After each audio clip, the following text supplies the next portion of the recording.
আপনি কোথায় থাকেন? গোলাপবাগ।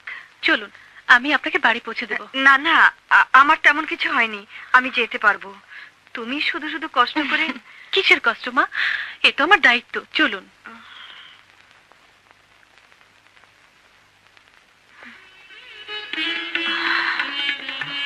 আপনার কি খুব খারাপ লাগছে মা? না, এখন একটু ভালো আছি। কিছু হয়নি। আমি তাহলে আসি মা। সে কি কথা, তুমি আমার মেয়ের মতো কিছু মুখে না দিয়ে চলে যাবে? না মা, আরেকদিন এসে নিজ হাতে রান্না করে খেয়ে যাব। তুমি তো খুব সুন্দর কথা বলো। কি নাম তোমার? বিজলি। আজ তাহলে আসি মা, আসি। খোদা হাফেজ।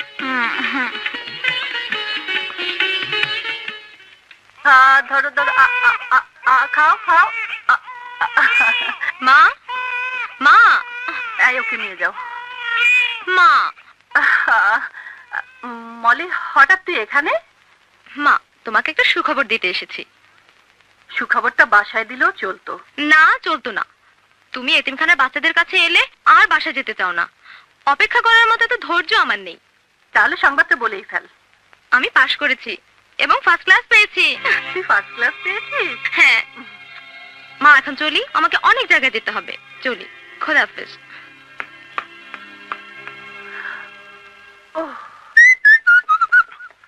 মলি, আমি ফার্স্ট ক্লাস পেয়েছি। First class. আমিও তো ফার্স্ট ক্লাস পেয়েছি। তাই নাকি?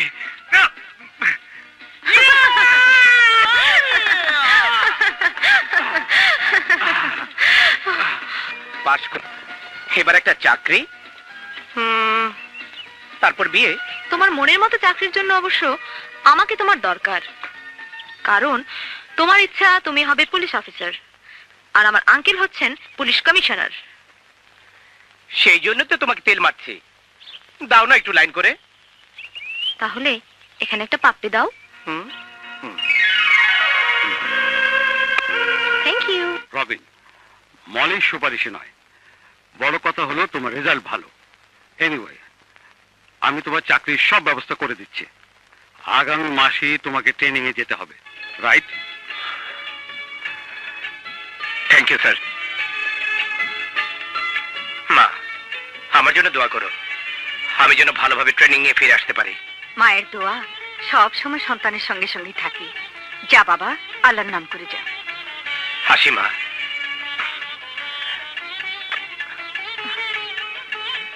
খোদা হাফেজ। খোদা। আপনাদের আমি সম্মান করি, তাই আপনাদের সঙ্গে মিটিং করেছিলাম। কিন্তু সত্যি এই কাজ করতে আমার বিবেক আমাকে বাধা দিচ্ছে। তবে আপনারা যদি অন্য কোনো সহযোগিতা চান, আমি করতে প্রস্তুত। কিন্তু ড্রাগসের ব্যবসা করে দেশের যুব সমাজকে ধ্বংসের পথে ঠেলে দিতে আমি পারবো না। সরি। ঠিক আছে, ঠিক আছে। আপনি যদি আমাদের সাথে ব্যবসা করতে না চান, করবেন না। এই চল। আঙ্কেল, ব্যবসা যখন করবেনই না, তাহলে প্রথমে মানা করে দিতে পারতেন। পারতাম, অবশ্যই পারতাম। কিন্তু আমার উদ্দেশ্য ছিল ওদের আসল লিডার, প্রকৃত বাদশা কে সেটা বের করা। শুভেচ্ছা স্বাগতম। শুভেচ্ছা স্বাগতম। শুভেচ্ছা স্বাগতম। শুভেচ্ছা স্বাগতম। শুভেচ্ছা স্বাগতম। শুভেচ্ছা স্বাগতম।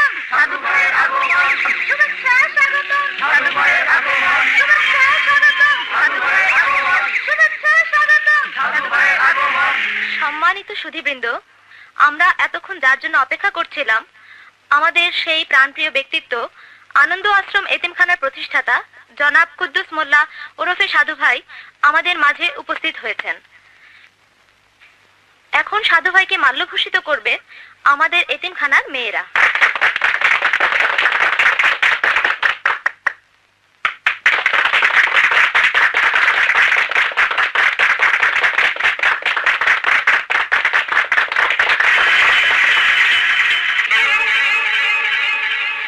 সুধীবৃন্দ, আমি এখন আমাদের প্রাণপ্রিয় ব্যক্তিত্ব সাধু ভাইকে আমাদের উদ্দেশ্যে কিছু বলার জন্য অনুরোধ করছি।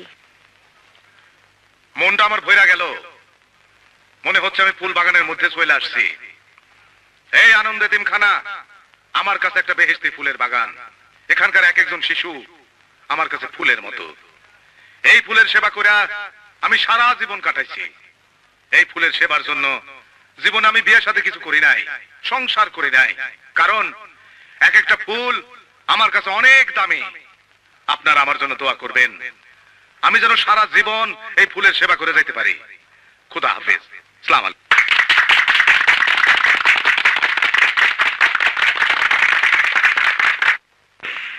লক্ষ্মী মেয়ে।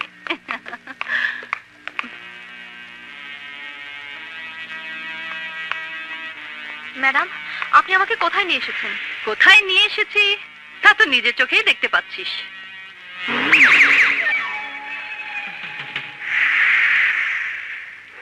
সাধু ভাইয়ের সেবা করার জন্য। জীবনে অনেক বড় হবি। এই, কোথায় যাচ্ছিস? এখানে আর 1 মিনিটও থাকবো না। এখানে যে একবার আসে সাধু ভাইয়ের সেবা না করে সে যেতে পারে না। যা।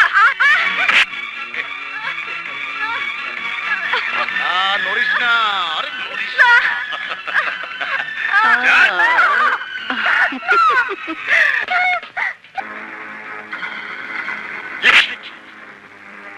তোর এত বড় সাহস, তুই আমার কাছে কৈফিয়ত চাস, সাধু ভাইয়ের কাছে কৈফিয়ত চাস?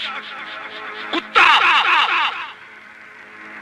যখন আমি তোদের জাফর শেঠের কাছে পাঠিয়েছিলাম তখন আমি বুঝতে পারছি জাফর শেঠের পালিত পুত্র আমাদের লাইনে আসবে, সে আমাদের সাথে হাত মেলাবে, কারণ সে কোটি টাকার মর্ম বোঝে। মালের অর্ডার দিতে বলছি, মাল আসবে। একজন মানুষ আমাদের বাধা দিয়ে থামাইতে পারবে না।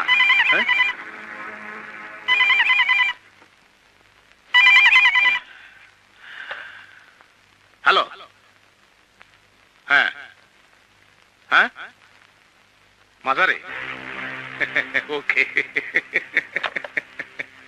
কার টেলিফোন? জাফর শেঠের লোক, এখন সে গাদ্দার।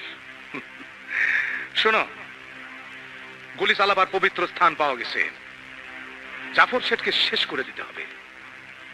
জাফর শেঠ হচ্ছে একটা বাঘ, বাঘকে শিকার করা সহজ কাজ নয়। তুমি ঠিকই বলছো, তবে 10 কুত্তা যদি এক হয় তাহলে এক বাঘকে শিকার করা কোনো ব্যাপারই না। কুত্তা মানে?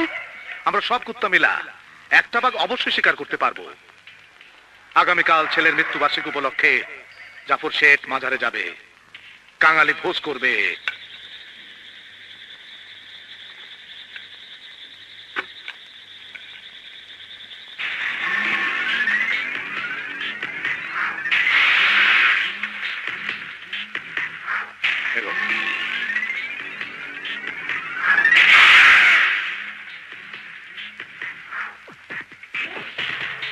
চল।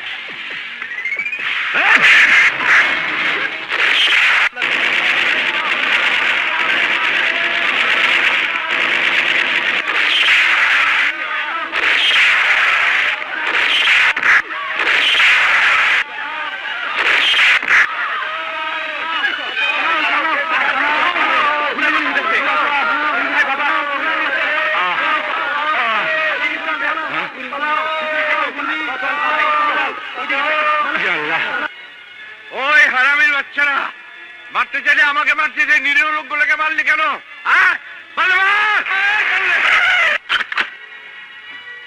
রাজা, রাজা,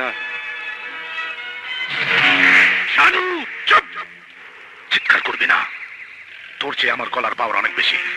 আমি হাউকাউ পেঁচাল পছন্দ করি না, তাই সব সওদাগর তোর কাছে আসছি।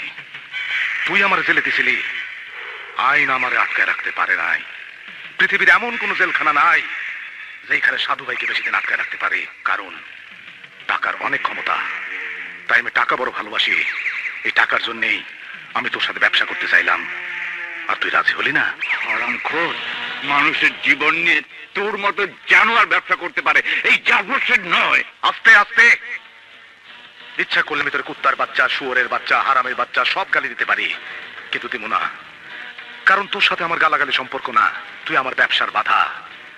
আমি চাই মানুষের অমঙ্গল, আর তুই চাস মঙ্গল। মঙ্গল আর অমঙ্গলের বসবাস একসাথে হয় না, তাই তোর মতো ভেজাল আমি পরপারে পাঠিয়ে দিতে চাই।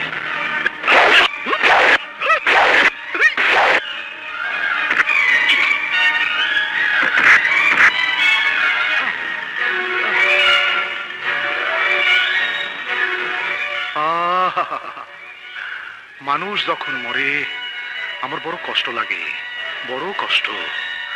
আপনি আমার মাফ করে দিয়েন, যাই, শান্তিতে থাকেন।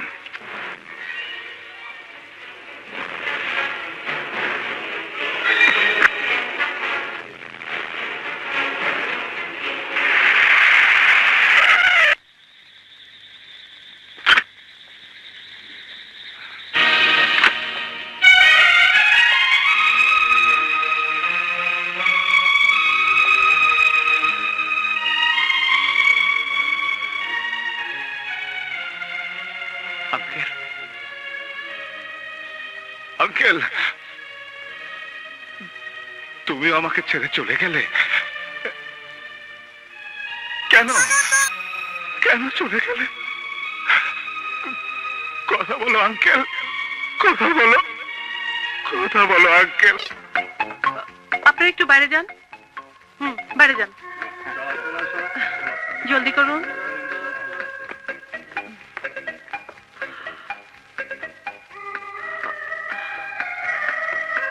হাবিলদার সাহেব, কি ব্যাপার?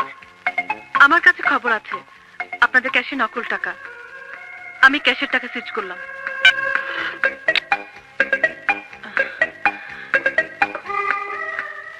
ফজলু, দোকান বন্ধ কর, চল থানায় যাই।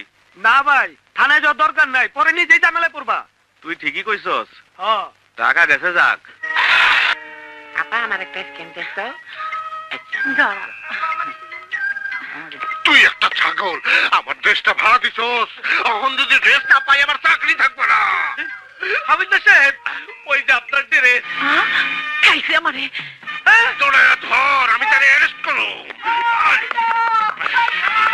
ওই ছাগলের রংটা সিলেক্ট না, ধর, ধর।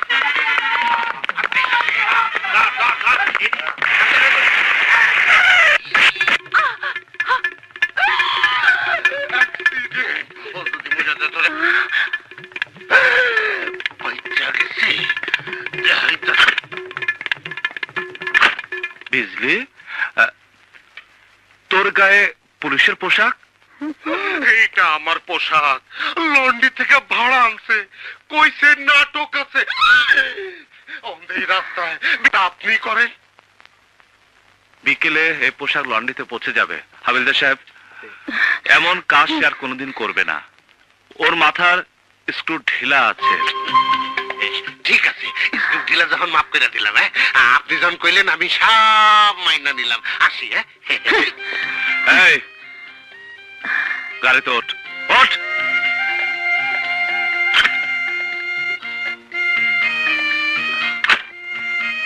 তুমি ওদের সামনে আমার মাথায় স্ক্রু ঢিলা বললে কেন? তোকে পার করার জন্য। আর কখনো এরকম দুষ্টামি করবি না। আজকে আমার বাড়ি পাহারা